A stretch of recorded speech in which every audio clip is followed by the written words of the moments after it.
This is a Wild Games Production podcast.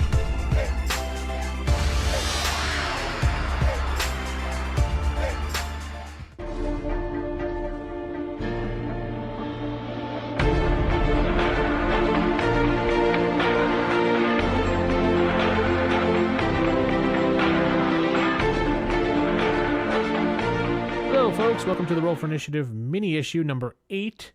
I'm Vince, sitting alongside Nick Hello, everybody. and Matt. Hello, everyone.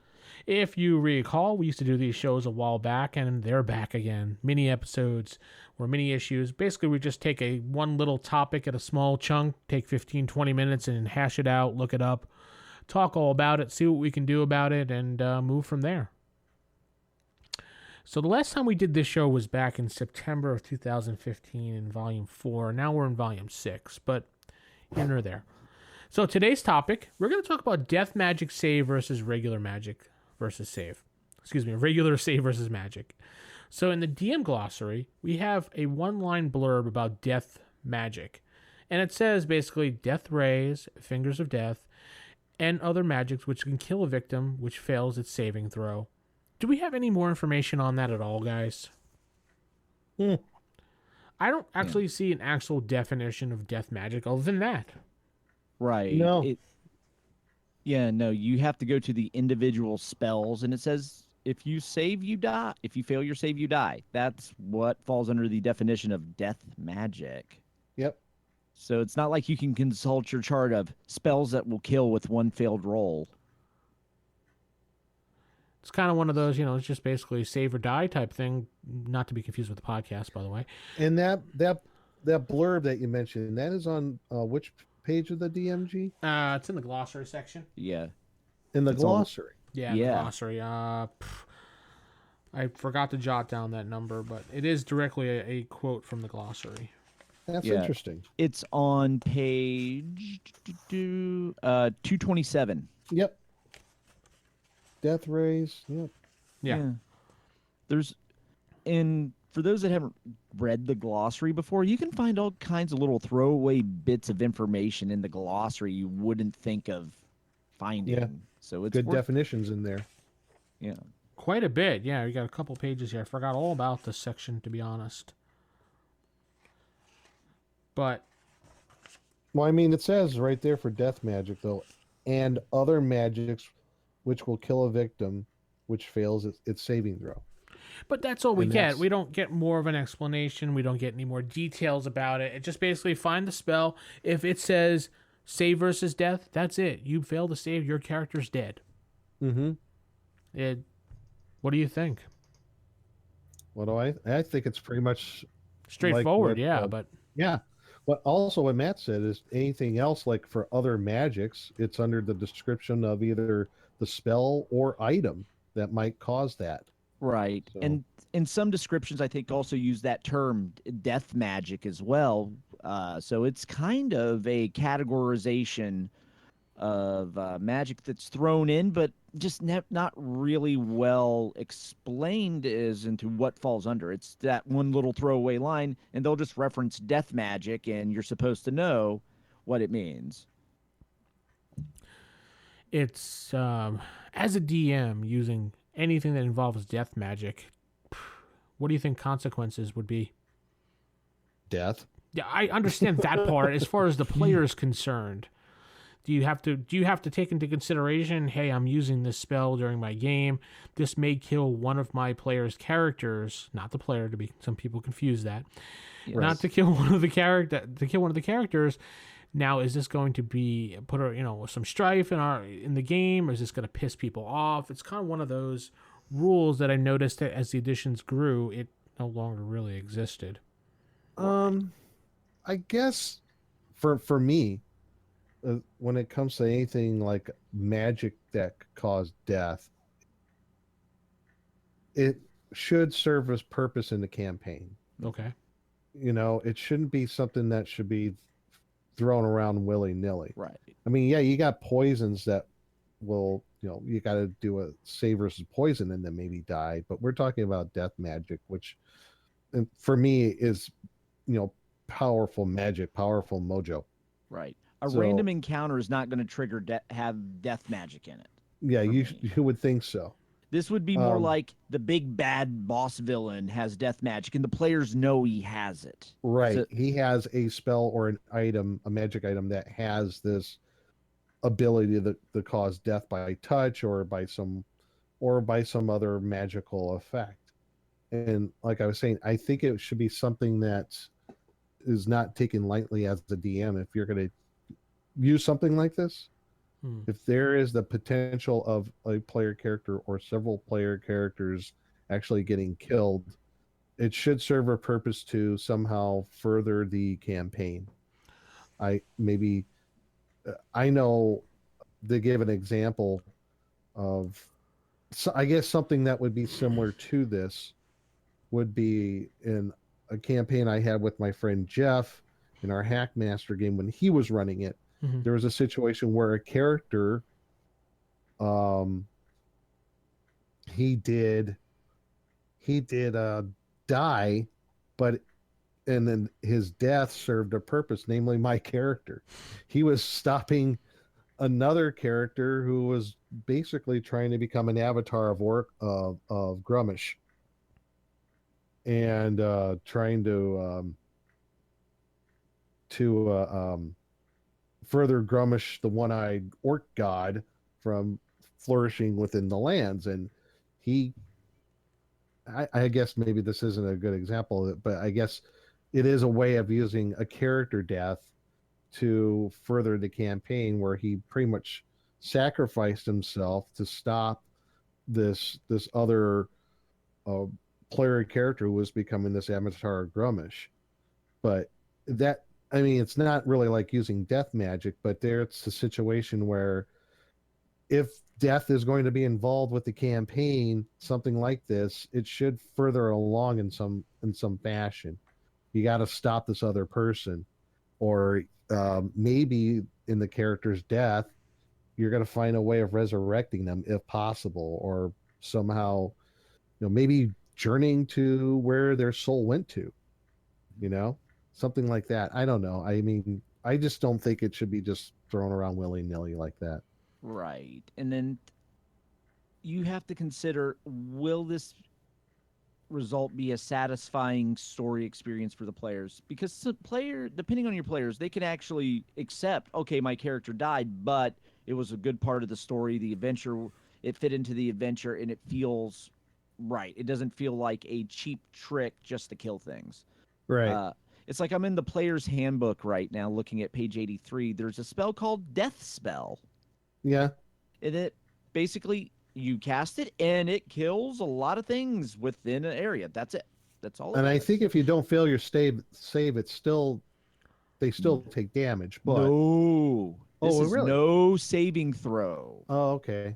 I must be thinking of something else then. No, this one it depends on the hit die, the number of creatures Oh, okay. affected. So Okay. the higher the hit die you're casting, the less. But if it's less than 2 hit die, you can affect 4d20 characters.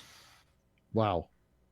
And if it's like 6 plus 4 hit die to 8 plus 3, it's 1d4. So Hmm. this could still wipe out a high level party. Good. No saving throw. What level is- is the spell? 6th magic user. So you would have to be at least 9th level, Right. 10th to get this spell. Yeah. And it could just wipe out 8th level characters, no problem. Right. Okay. And Well- then there's like a conversion chart to determine who gets hit by what, if there's mixed hit dice and all of that. But no So save throw. That's why a big bad would have these, not just a common common encounter there, though with some of Gygax's things, who knows, it could be a common encounter knowing him, but It would just be a random trap. yeah, random Right. trap. But if I remember correctly, when my character sacrificed himself to save this other one, there was this sort of channeling thing that was going on between Grummish and the other character, who was a half orc, and they were channeling. If I remember correctly, through a gem. And Jeff said, if you do this, you will die. Your character will die because you have to destroy this gem. So there was, I guess you could say, death magic involved. right. So Right. Yeah, I- it's like I was playing through Castle Amber. I was running it for my group, and that feast table where you can drink all the food and everything and get the different abilities. Mm-hmm. One of my players went through every item in it, and he made it through, and was everything was working out great till that very last one, where if you fail your save, you fade into the table. You're one of the ghosts at the table now. So he failed that roll, so I'm like, okay, how do I play this into the story and get him back into the game and not make it seem like I'm doing major MacGuffin just to make up for his stupidity? So worked out a way where if the players want him back, they could do some stuff, sacrifice a magical item, and they could pull his soul back or cause his body to become corporal again. So that way, it's like, yes, he did die, and if the players didn't do this one specific thing in a short period of time, he would be dead, but he's only partially dead. Right. So I usually Mostly dead. mostly dead, yeah. Yes. So depending on the type of death magic, it'll affect whether or not maybe you get hit with something where you wither away and it causes you to rapidly age and you die. Maybe I'll have it be a little slower than what's in the book, so that way the players have a chance to respond to it. They know death is Right. imminent if they don't act very quick. And I just know when my character died, it was okay. It was because my character was sacrificing himself for the betterment of the party and to pretty much save the world. So right. yeah, that's what I mean. If like there's gonna be like quote unquote death magic involved, have it meaningful. Right. You're not going to like roll on your chart. Oh, wandering party of adventurers that are evil you run into. Oh, look, one of them's like a 9th level magic user. Oh, a death spell. Boom, you're all dead. No. Right. Definitely if you're going to use the big bad with this type of spell or whatever ability, you're definitely going to want to set some rumors up so they know that like you're at the bar and you hear the townsfolk talking about it when you're setting up your campaign mood and everything. Oh, I've heard he can touch a person's arm and he'll die instantly. It's just a quick death, painless. That's why we're so afraid to go after him. Things like that. Right. Mhm. Or like a whole army went against this one wizard and then they all just in one wave of the hand vaporized. Yeah. Okay, so we got that established. No, why do you guys think this is kind of fell to the wayside going forward in newer editions? Because it's more about game balance and storytelling. There's a certain art of having the math of the game work both ways. So the monsters are made in a similar fashion as the players, and with everything being equal, at which point if the monsters have this death magic, the players will have it too, at which point everyone just dies. So they get away from that insta-death to make it more of a game. Because otherwise you would have that just, okay, dead. Well, are they trying to say the newer edition generation cannot handle this insta death? No, I would say it's just more of a design philosophy that you could, if have that wandering creature, death magic, first player character stumble upon, and boom, dead. You could have that. But they've got away from that, so you don't have that, well, we just started, we're all dead, kind of feel bad just due to random. They're taking a lot of that out, which in the older editions, the DM would filter that through their creation process, whereas in the newer systems, it's more codified. And a lot of what the newer games do is just codify things good DMs were doing anyway. But I don't know. It kind of loses the whole purpose of why we call it OSR, the O run. Yeah. I mean, you have to learn to run. That's the whole Right. point. I mean, yeah, that's why Vince makes a good point, because they're not every encounter, for example, are you gonna be able to go up against and be quote unquote balanced. I mean, sometimes you got to run away and fight another day. And I think that's something that gets lost in the newer games because Exactly. they want you to be able to Be superheroes. tackle everything, and fleeing there shouldn't be only one out to any encounter. Mm. So fleeing, if the only way out of this encounter is fleeing, they get away from that because they want the players to be able to interact with things and not just run.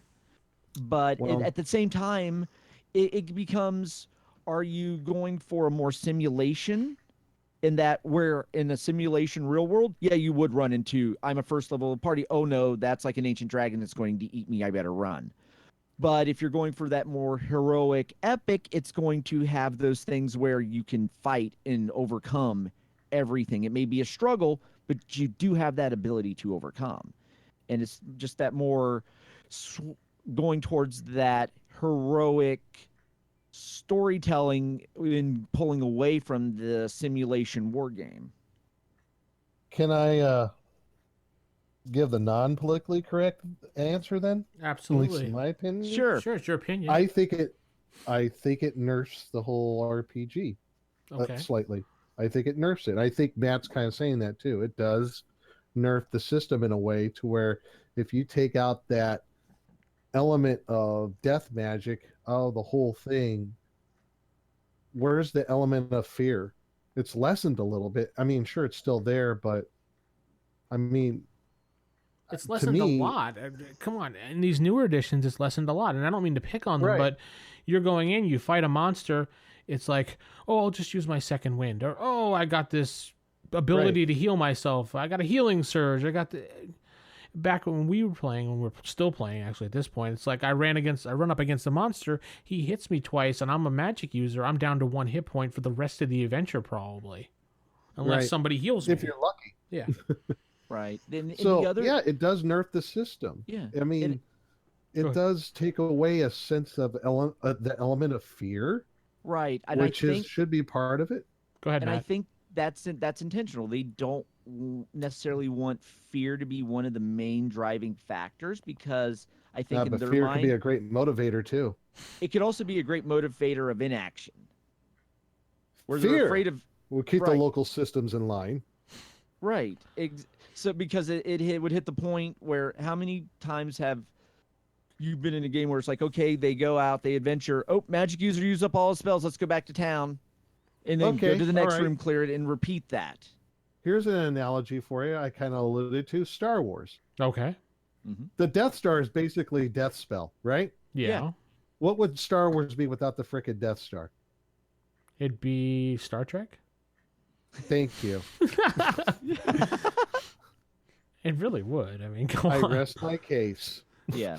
Even though Star Trek's better. Without that element of fear and not just charging and willy-nilly into every encounter thinking that you can overtake it because it's been quote-unquote balanced by the DM because the rules dictate, then what's the point? I mean, you're supposed to live not just by the sword, by your wits Mhm. and cunning. If And- you can overcome that obstacle, whatever it may be, either an encounter with the 18th level lich, who's a combination cleric magic user, or whatever it may be. I mean, you're not just you got to have some sort of something's hanging in the balance, Right. and then if that's your life, hey, that's a great motivator for me. yeah, I think also part of it comes with they are moving more towards a way where they want, like with Wizards of the Coast, they're really concerned about how their players feel when they're playing the game, and the one hit kill doesn't necessarily always feel well when you know I died not just because of a die roll, not because of something I explicitly did. And they're really concerned about the feels of the game. So, and they're just when Got me hearing right their in the feels, designers, man. yeah, when hearing their designers talk about, I've listened to Mark Rosewater, the head designer of Magic the Gathering, and his philosophy of the game and how it's evolved over time, and being part of WotC, I'm sure that type of mindset also applies to Dungeons and Dragons as well. So it gives you a little insight. And there's certain styles of decks that used to exist back in the day that players just didn't like to play against.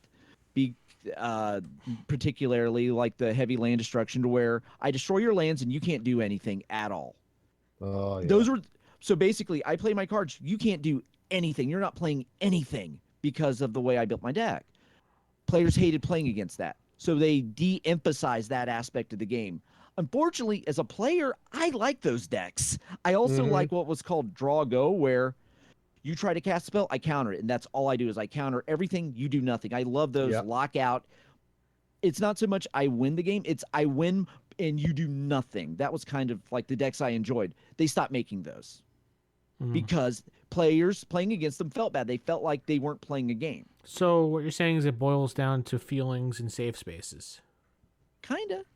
Because it's all about making players and when you're playing a game, you want to enjoy it. And if you're feeling bad when playing the game, you're not going to play it. And they want to sell you books and cards or whatever. So yeah. Yeah, but isn't that somewhat of a subjective thing of what they consider fun? Yeah. Right. Yeah. That's Fun not is for absolutely right. Fun is subjective, and that's where the large player base and they do surveys and all of that kind of fun stuff. And the recently in Magic, they banned a few cards in their standard tournament setting, like newly released cards that have been out maybe less than they banned them for tournament play because they noticed their attendance was going down because players didn't like playing against them. Yeah. So they're like, let's get them out to get our players back. So, and if they find, hey, when we run games and talk to players, they don't like, hey, my no matter what my hit points are, if I roll one die and fail it, I die. We really hate that. They're going to take it out because they want it to be an enjoyable experience. All right. So I think it's as much as the taste in gaming has changed over time. It's like when I look at the war games being made, like comparing the old Avalon Hill to the current war games, the rules are a lot more polished. They're not going to get buried in tiny, minute details of simulation. It's more about playing a game that has a historical feel with some simulation involved, as opposed to running a detailed simulation. And it makes for more so basically games for short attention spans. Kinda, yeah. Lord. All right. Well, we've kind of... They nerfed it. Yeah, they nerfed it. Okay, it's fine. Anyway, let's hear what you folks out there have to say about Death Magic versus regular save versus Magic. Shoot us an email, rfistaff@gmail.com. And Nick just died. Well, Nick was getting old anyway, so... Right. I'm not quite dead. You're dead enough. You will be soon. Yes. Anyway, thanks for joining us on this mini issue as Nick is going to recover in the Elven Hospital of Love. I want to go for a walk. No, you're dead. Bye, folks.